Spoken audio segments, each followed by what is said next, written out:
झगड़ों की बुनियाद यहाँ से होती है। लड़की जाके अपने ससुराल की सारी बातें जो है माँ को सुनाती है, पड़ोसन को सुनाती है, या कभी मियाँ भी गलती ये कर देते हैं कि अपने घर की बातें बाहर उछाल देते हैं और फिर फसाद पैदा होता है। निकाह के मकासद में ये है आपसी जोड़, परिवार का जोड़, आपसी मुआशरा, सोसाइटी का जोड़, ये भी निकाह के मकासद में लिखा है। बहुत ज़रूरी है आपसी इत्तेहाद इत्तिफाक। नबी ने फरमाया और कुरान ने कहा तुम्हारी हवा निकल जाएगी अगर तुम एक नहीं रहोगे तो। याद रखना ये हमारी इस वक्त की सबसे बड़ी ज़रूरत है कि आपसी इत्तेहाद और इत्तिफाक।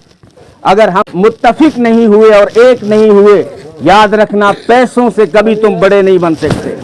सिर्फ जो है शानदार घर बनाने से तुम बड़े नहीं बन सकते, माड़िया बनाने से बड़े नहीं बन सकते। तुम्हारी हवा निकल जाएगी और तुम पस्त हो जाओगे अगर एक नहीं रहोगे। उस कौम वो कौम अपना स्टेटस खो देती है, वो अपना मकाम खो देती हैं जो एक नहीं रहती हैं। इसलिए नमाज जो दी गई है ना, नमाज के मकासद में है एक होना, वरना नमाज तो घर में भी होती थी, खुदा तो वहाँ देख रहा था, लेकिन 5 मरतबा सफ़ों में खड़ा किया, अपने घर में बुलाया, हफ्ते में बड़ा जलसा किया जुम्मे के दिन, और जो है ईद के सालाना 2 इजलास बड़े किए ताकि मुसलमानों की सफ़ों में इत्तेहाद कायम हो सके। इत्तेहाद और इत्तिफाक बहुत ज़रूरी है। जो समझदार कौमें होती हैं, जो समझदार मुआशरा होता है, वो आपस में कभी नहीं लड़ता। आज हमारी मुसलमानों की सबसे बड़ी कमी यही है कि हम किसी से नहीं लड़ते और आपस में सबसे लड़ते हैं। ये हमारी कमज़ोरी है। अपनी सफ़ों में मुत्तफिक रहो। दुनिया आर्जी है, जो ज़िंदगी भर लड़ते रहे वो जाके कब्रें उनकी पास पास बनी, पास में जाके सो गए। तो इस दुनिया से लड़ने का आपस में नतीजा क्या मिला? हमारी नस्ल के लिए बर्बादी खड़ी कर रहे हैं।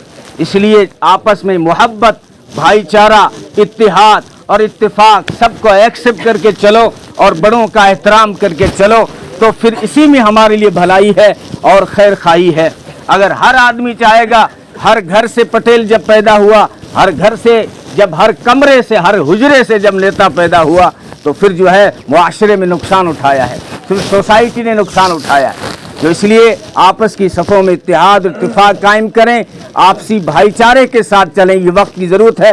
कुरान ने कहा वअतसिमू बिहब्लिल्लाहि जमीआ वला तफर्रकू, कि अल्लाह की रस्सी को मजबूती से पकड़ लो और फिरके तफरकाबाजी मत करो, इससे तुम्हारे खुद कमज़ोर होंगे। यूँ आदमी न सोचे कि मेरे पास पैसा है, सब कुछ है, घर है, गाड़ी है, मुझे किसी की परवाह की क्या ज़रूरत है। वो दरख्त कभी सलामत नहीं रह सकता जो अपनी शाखों को काटता है, वो दरख्त कभी सलामत नहीं हो सकता। कि आप समझदार लोग बैठे हैं, आपस में मोहब्बत, भाईचारा, इत्तिहाद, इत्तिफाक, ये मामलात को जो दीन है ना, ये नमाज रोज़े से ऊंचा दीन है। मदारिस में जो किताब पढ़ाई जाती है, सारी किताबों में सबसे अहम किताब जिससे बंदा मौलवी बनता है वो हिदाया है।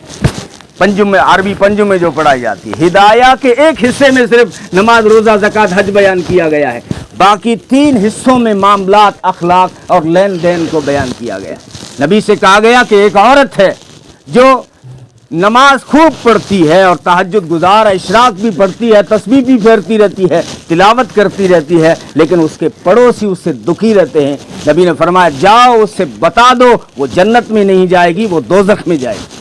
हालांकि नमाज पढ़ रही है, तहज्जुद पढ़ रही है, इशराक पढ़ रही है। इससे पता चला कि आपसी जो मामलात हैं इस्लाम में इसकी बड़ी अहमियत है। और अल्लाह ताला हम सबको अमल की तौफीक अता फरमाए, नमाजों की भी पाबंदी करें। अल्लाह मुझे भी और आपको भी अमल की तौफीक अता फरमाए।